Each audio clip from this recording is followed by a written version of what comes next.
All right, we are live.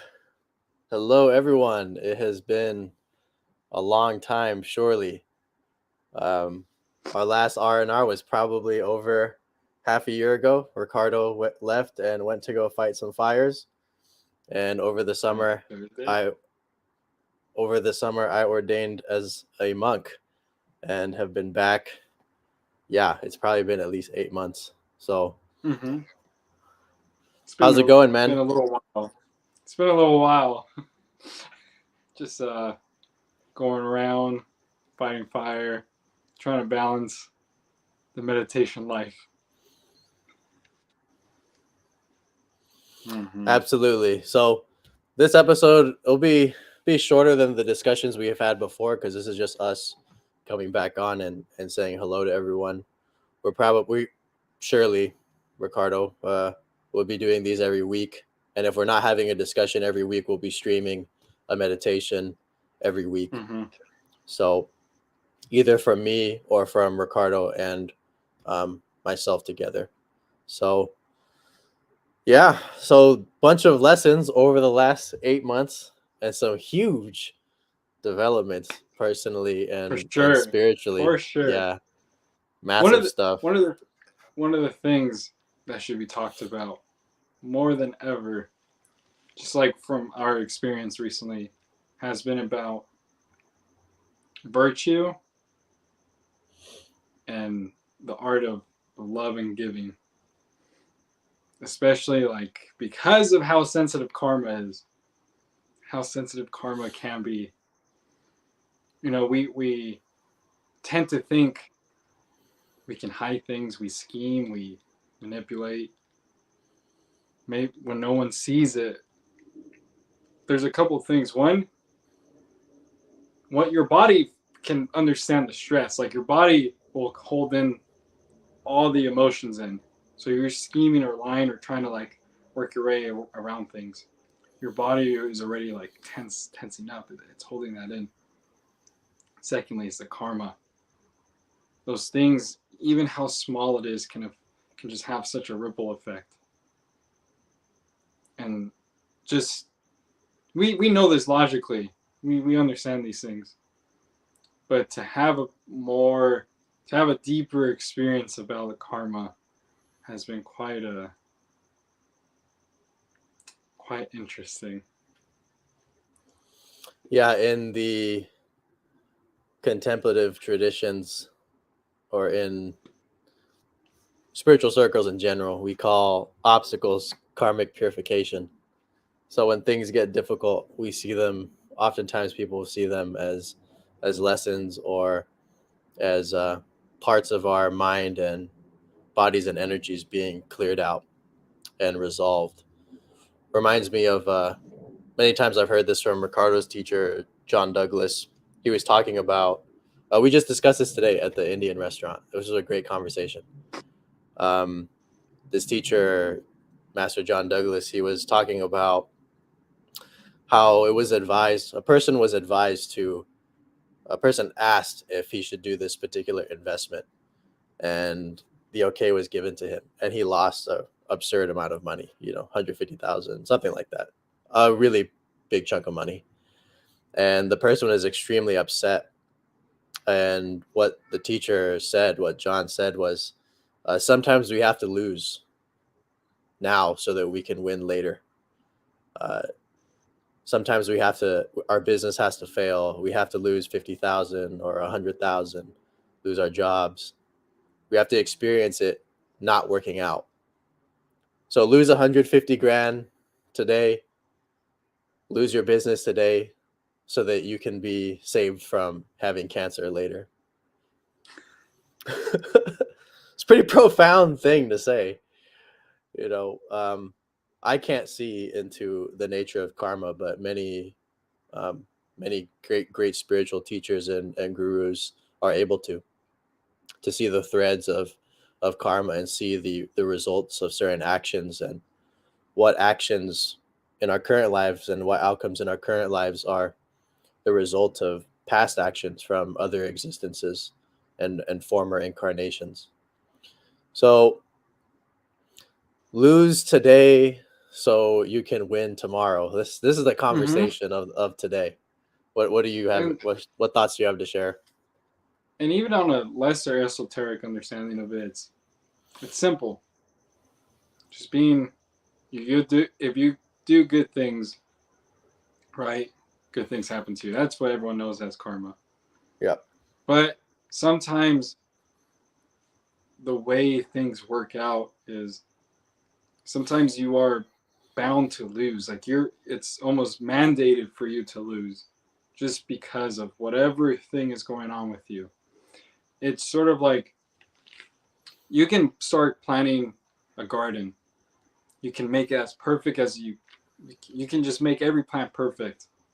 There's always a couple of them that won't grow as fast. There's a couple of them that'll die. Like it just that's just the way it is. And similarly to our life, there's moments where we can do everything that's perfect, but we're bound to either deal with karma or deal with these types of situations where it can be lesson based, you know. And I don't look at karma as a negative thing.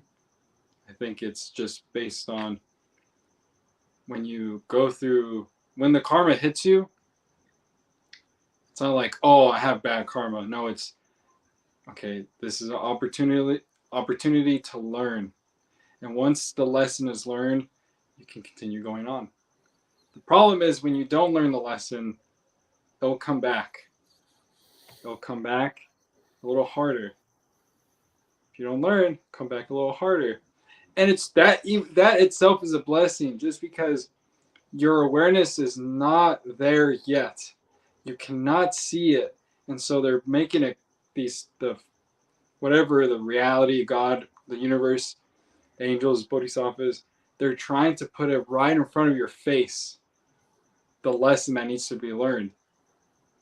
In the beginning, it's subtle, like, okay, we'll do this little thing. Maybe he'll lose $100 because of what's going to happen. Oh, he never learned the lesson. Okay, make him lose $1,000 so he can understand.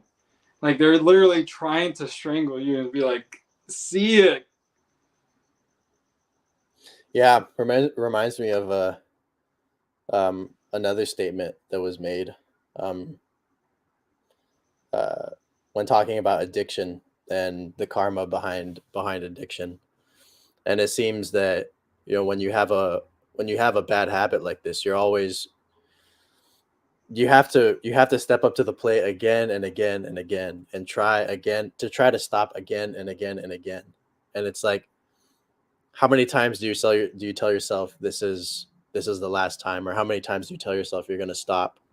The point is that by having to show up again and make that commitment again and remake it and continue and try and try and try, the lesson in that could have just been perseverance. And when the tables finally do turn and you're able to know that you overcame something that took 1,000 tries, you know, you tried 1,000 times to overcome this, and then you finally overcome it.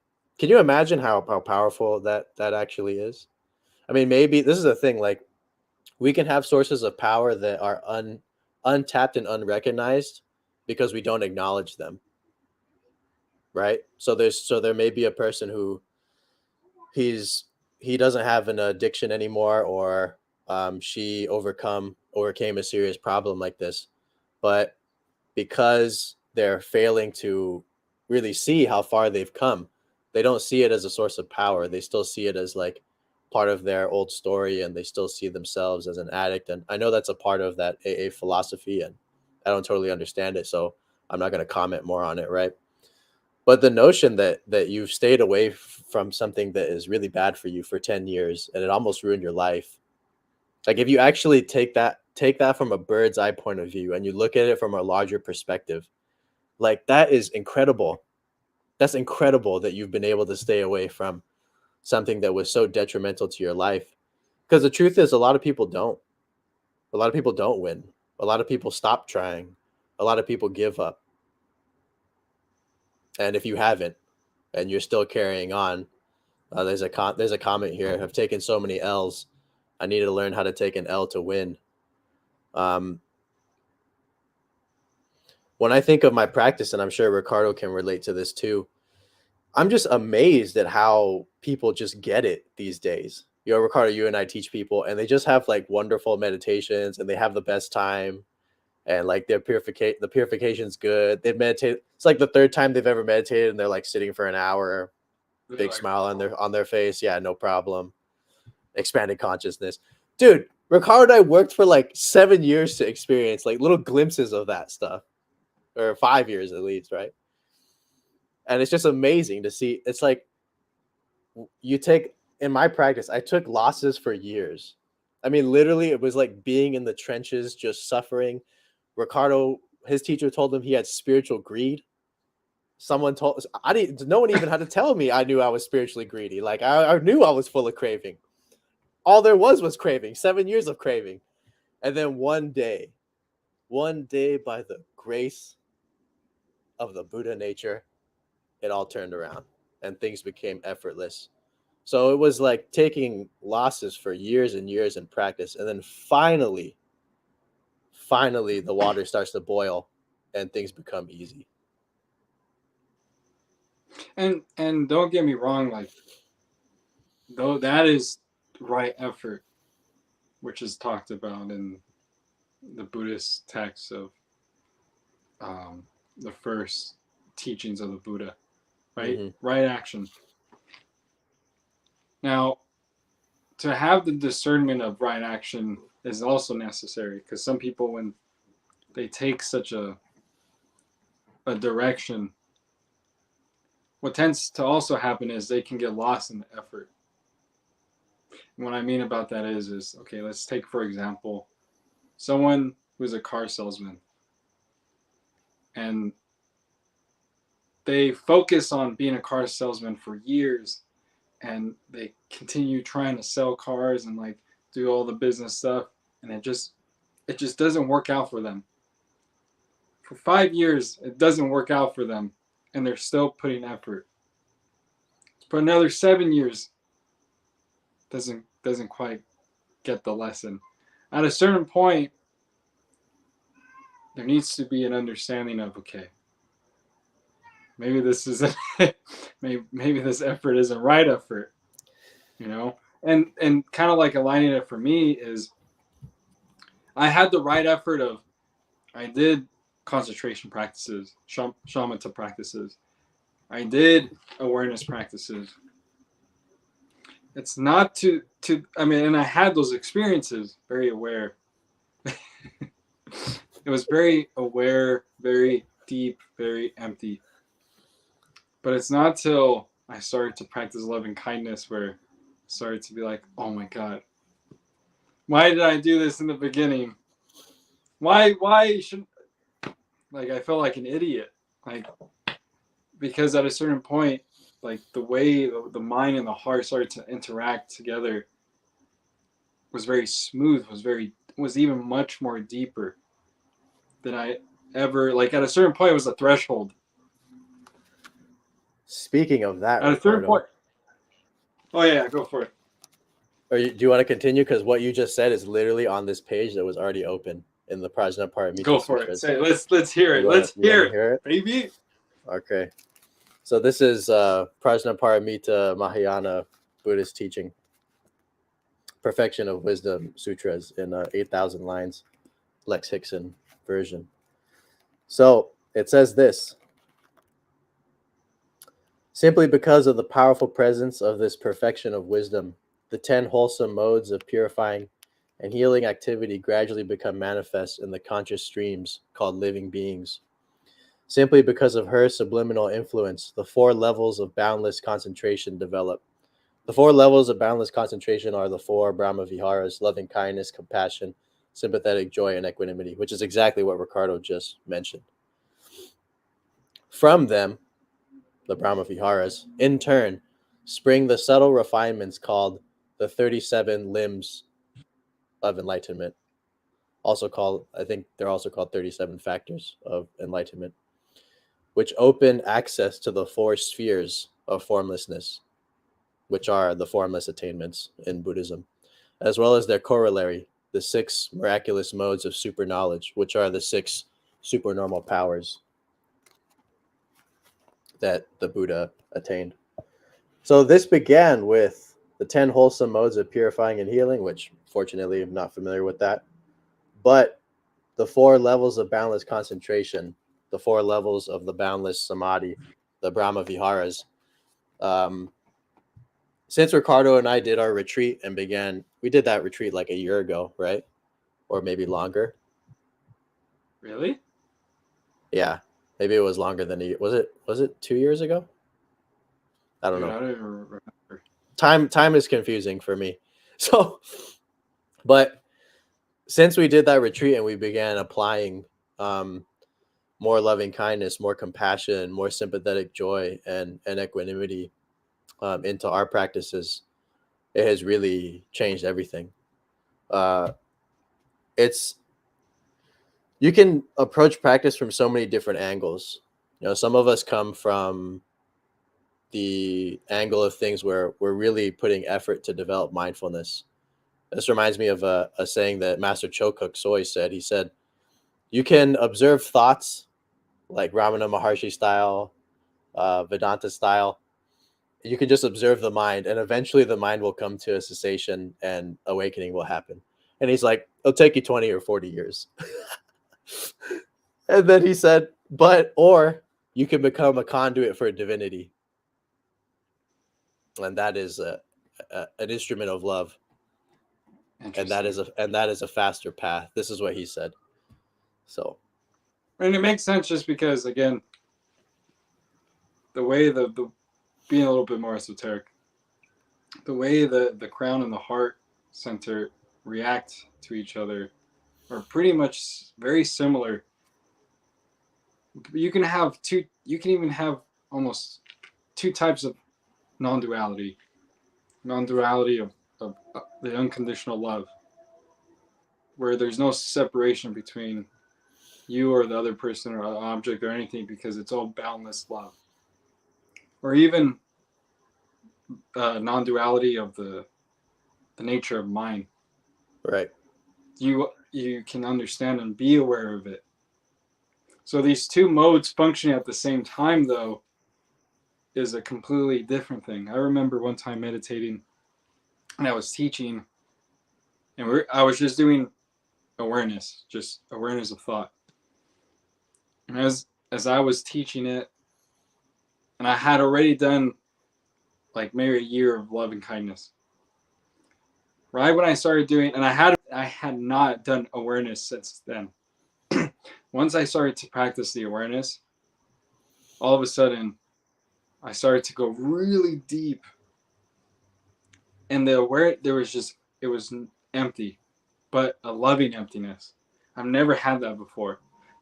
There's a loving sensation within the emptiness without me even controlling it. Whereas before it was just empty, no mind, empty. This was like, I felt it. There's an actual loving sequence to it, and I just got lost. I was like, oh. Then I had to remind myself, hey Ricardo, you're teaching, because I was slowly losing words and my concentration of normal reality. So okay, I forgot. Okay, you know. So in this instance, they would say, your mind was empty, but your heart was full. Exactly. Exactly. Yeah. So this approach, I think it's getting more traction. The TWIM method by Bhante Vimalaramsi. He teaches the Brahma Viharas, loving kindness, as a way to enter the jhanas and the formless realm. So, and that method's getting more popular. So I think this trend of popularizing loving kindness and compassion is growing, and I think that's really good because it counterbalances like the years of such hard efforting that so many people put into practice, and it really shows that It doesn't have to be that way. Yeah. And also when you go into such effort of to have concentration practices to reach these states, you kind of almost become rigid. You become I don't know, it's not soft like love and kindness. It's love and kindness allows you to be soft, and you're more allowed to release. That you can't force love and kindness either, right? You can't force awareness, but with love and kindness, there's a gentleness to it. There's a patience with your love. Like, it's okay that you don't feel it. It's okay that maybe next in the next meditation you'll feel it, but it softens you up. Because it's a very vulnerable practice. It's a very feeling practice. That's another difference to it. It's a feeling mechanism. So you can, and it's very, it allows you to start to love not just you, but the nature of reality. There's one thing to have an understanding of it, but to love it is another thing altogether.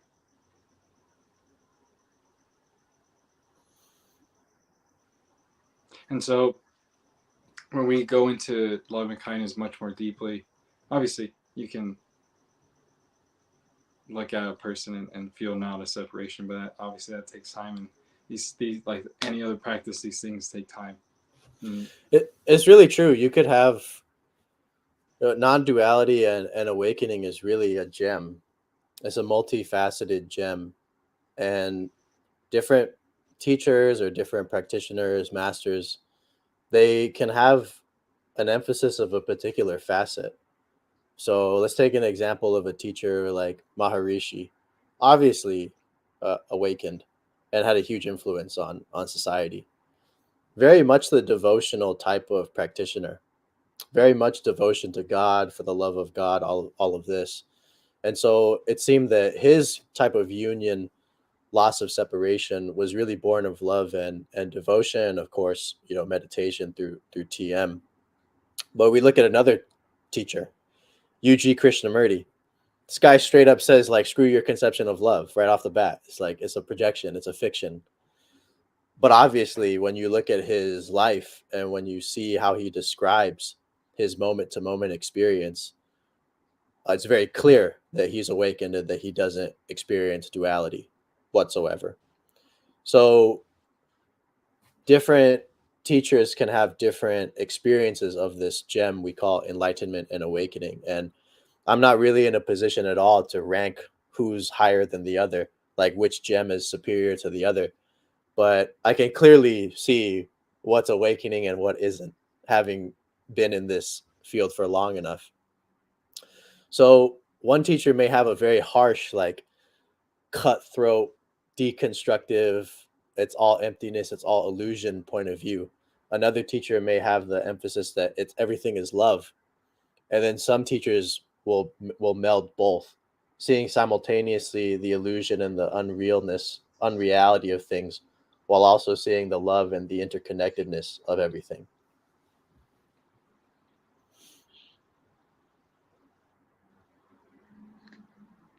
Yeah, can you not hear me? Yeah. Say something again. Can you hear me now? Huh. Sorry, I'm having technical difficulties. Oh, there we go. Yeah. That's better. So you can hear me now? We're good? You still can't hear me, huh? Sorry.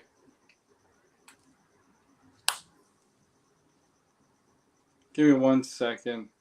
I don't know why I can't hear you anymore. That's strange. Anyone in the comments, can you still hear me? Oh, I see what's going on. I just heard myself from your end, right? Say something now. Hola, ¿cómo estás? Can you hear? I don't know if I said that right.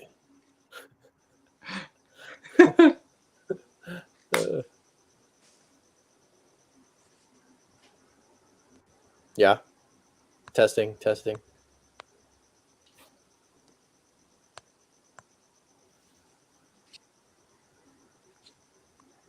Sorry, everyone.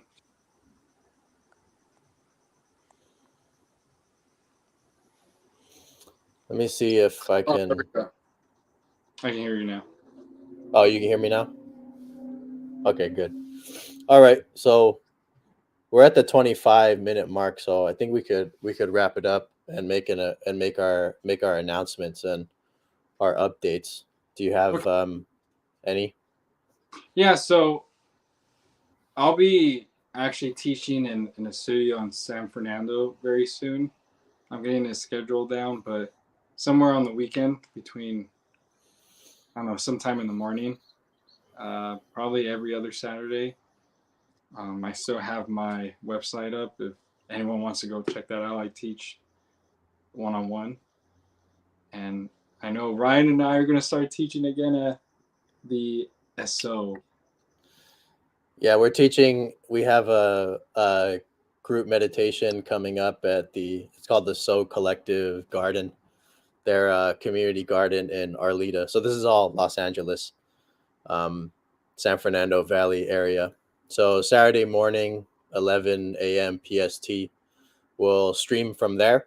We'll you'll be able to see us and do the meditation with all the people that are at the garden, and it'll be a loving kindness practice because that's just a wonderful practice to do as a group. So that will be um, the event for that, or like you'll see like a upcoming thing for it on YouTube, upcoming broadcast. So that'll be there.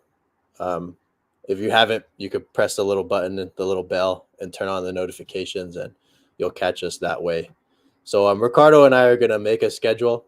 Um, we're probably besides the SO class, we'll find days to teach together. Mhm. But certainly we'll be doing R&R either every week or every other week, um, for the time being until maybe Ricardo has to go and go fight some fires, but then he'll be back. So we'll see. But in this time period that him and I are both here, we're definitely going to be having these conversations again, and really, yeah, having the Dharma discussions and sharing meditation. So, what's your Ricardo? Your website's www.ricardoruan.com. Yeah, no, .me. And Oh, so, .me. Okay. yep.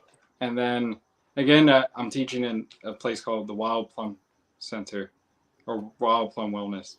And so that's going to be in San Fernando. So you can join anytime once it's scheduled. It'll be up probably. We'll have like the whole schedule up on my website, or you can follow us on our Instagram, or Brian has a Facebook too. So I don't really use Yeah. my. I don't. Do you do you, I'm not do you on. wanna do you wanna make 8 p.m. Mondays or 7:30 p.m. 7 p.m. Mondays the time, or you want to figure out a time later Like for the R and for the R's. R&Rs? Yeah. Uh, wait. Yeah, this could be fine. I don't. Okay. Yeah.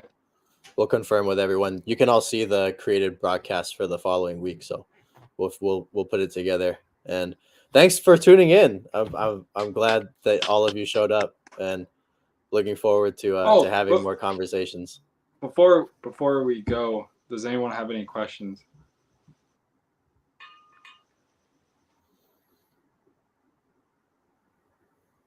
We should have said that earlier. Right, right. All right. So since there's no questions, I think we'll close this out, and you'll see the upcoming broadcast for Saturday, and upcoming broadcast for Monday. So sometimes we have to change the times, Ricardo and I, but either way, if you just tune into if you just check YouTube, you'll see the upcoming broadcast, or when you check Facebook, you'll see it. So, all right, everyone, thanks for tuning in, Ricardo. Glad to have you back, and glad to be back on R&R. Hell yeah! Awesome. I'm excited. Thanks, everyone. Thank you.